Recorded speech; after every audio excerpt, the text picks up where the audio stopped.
talk a little bit more about the labor stuff. We've been alluding to it. I've mentioned it before, but let's get really specific. There should be no doubt whatsoever, even if you can't get any of the other stuff, that Elon Musk is he is anti-labor. Yeah, it's very clear, and every time an article comes out about it, he goes on his rant, leading up to eventually starting a website to downvote the articles that he doesn't like about himself. But yes, it's the motivation behind like public extortion of journalists on Twitter. Yes. Yeah, it's plus, man. Yeah. Give that guy $1 billion. Yeah. But yeah, I mean, it's been for years, you know, and I think part of, I don't agree with this, but I know that part of this comes from his idea of how the world is now and what needs to be done to sort of accelerate our progress to where we need to be with energy and all these sort of projects he has. I think it's sort of in line with Peter Thiel's ideology a little bit. Definitely. Probably minus the feudalism, but so Tesla is not unionized. I think it's the only car manufacturer that isn't in the United States. And the workers have been trying to unionize. The hearing was today, I think yesterday actually, about this, because a bunch of workers were fired, and they're fired for trying to unionize. Right. Tesla says that's not why they were fired, but almost all the workers that were fired had been passing out pamphlets about unions. There was someone gave testimony today that like they were wearing a union shirt or like a pro-union shirt, and then a bunch of security guards kept harassing him and wanted him to like remove his shirt or just leave, even though he'd like worked there for 5 years. So there's just this sort of general idea about it. Whenever it's brought up, Elon will say that they can unionize whenever they want. Nothing's stopping them. You know, I personally wouldn't, because then they wouldn't get their stock options, which isn't like a union thing. Like no union is saying you can't offer stock options. That's just a literal threat that Elon tweeted. Yep. That if you unionize, this is what you're going to lose.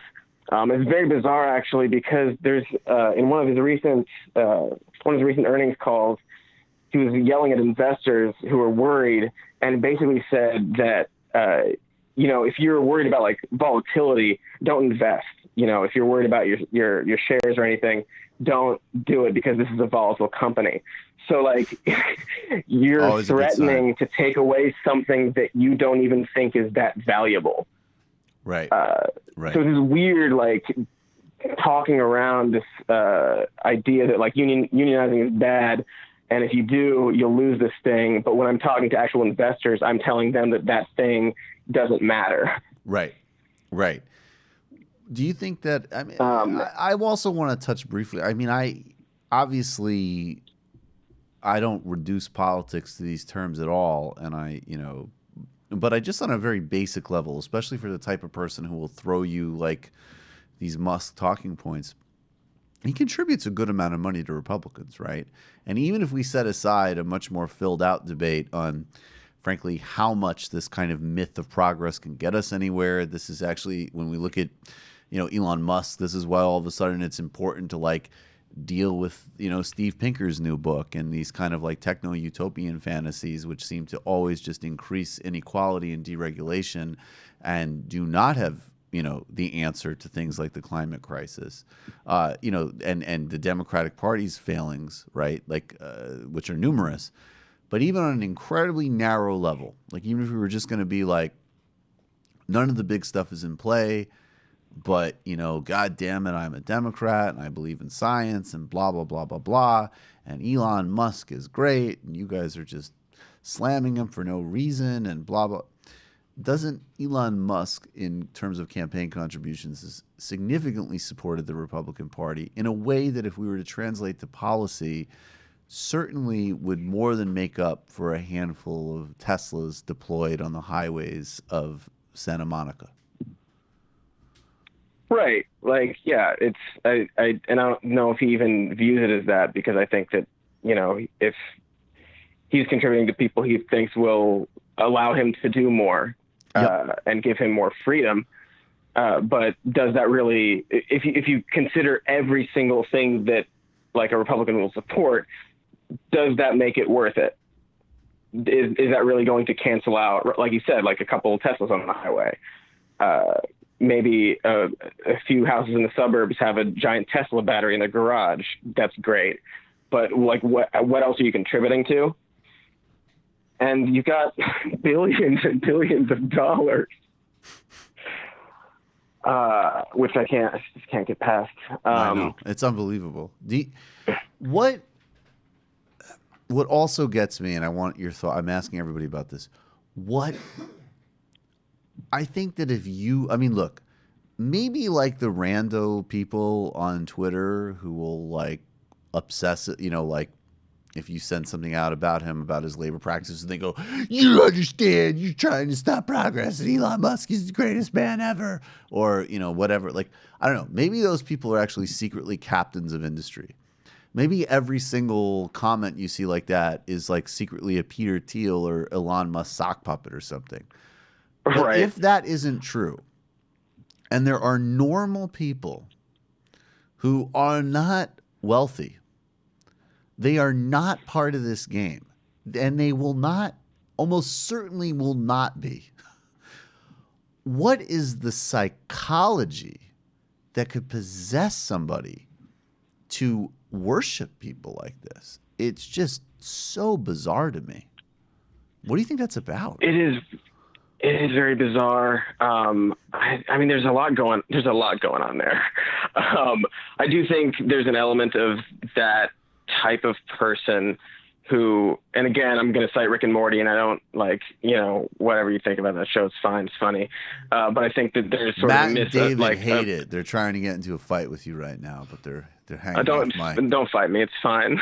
Don't fight. But I like it. You do need to come in studio. You're definitely bringing some California energy to the show. I think it's got some funny jokes in it. No, it is. But It does I do have think some that funny. people It definitely has funny misinterpret jokes. it a lot. Yeah.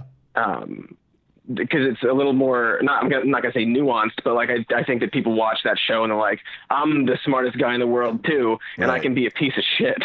Mm-hmm.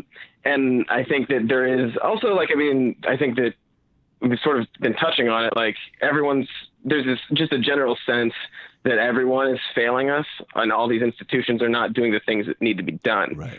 So even if you have a person who's not necessarily doing all of the things that he should, he's still presenting himself as being one of the few who can actually help. So I think there is a sort of like savior complex that people have. But at the same time, we're all lied to about like, if you have money, you earned it. And if you don't, you didn't work hard enough. And I think that there's a bunch of people who sort of like look at Elon Musk and look at billionaires or millionaires like that and think, well, I'm that too. I'm just not rich yet. Right. Like we're all rich, but like I just haven't achieved it. There's a very prescient Futurama moment where like Richard Nixon is running for president again. And his idea is to ground up the poor and use their teeth as gravel for the rich. And Fry is cheering them on. And Leela's like, well, what are you cheering for, Fry? You're not rich. And he's like, well, yeah, but someday I might be. And then people like me better watch their step. And it's like that sort of contempt for where you are and belief that you're this other thing. So you support the idea and the institutions that brought those people to the top. I think that's exactly it. Cody Johnston, he's the host of Some More News. I'm a regular viewer. And Cody, this is actually, we've been cooking up a lot of stuff, man. This is going to be the first of more collaborations between us. Yeah, this was great. Hope to be back. Definitely, man. Looking forward to it. I really appreciate the time.